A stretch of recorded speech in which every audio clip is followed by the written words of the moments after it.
జై శ్రీమన్నారాయణ. సత్యవాక్కుడు అంటే ఎంత కష్టం వచ్చినా అసత్యం పలకకుండా ఉండుట. శ్రీరాముడు సత్యాన్నే పరాక్రమంగా కలిగి ఉన్నవాడు. తన సత్యమనే పరాక్రమంతోనే అందరినీ వశపరుచుకున్నాడు. సత్యం అంటే ఎప్పుడూ మార్పు లేకుండా ఒకే రూపంగా ఉండేది. ఈ ప్రకృతిలో జీవుడు తాను చేసుకున్న కర్మను అనుసరించి మనిషి, పశువు, వృక్షం వంటి రూపాలుగా మార్పు చెందుతాడు. కానీ భగవంతుడు వీటన్నింటిలోనూ ఉంటాడు అంతరాత్మగా. కానీ ఏ మార్పు చెందడు.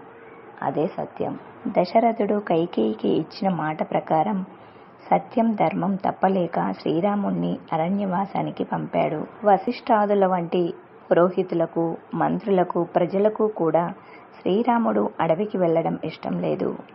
శ్రీరాముడు తన మాటను ధిక్కరించి ఇక్కడే ఉండిపోతే బాగుండు అనుకున్నాడు దశరథుడు. కానీ కైకేయి ముందు తన తండ్రి ఏది చెప్పినా చేస్తాను అని ఇచ్చిన మాట కోసం అరణ్యానికి వెళ్ళాడు శ్రీరాముడు.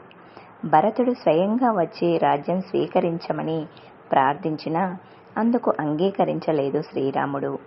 అది శ్రీరాముని సత్య పరాక్రమం.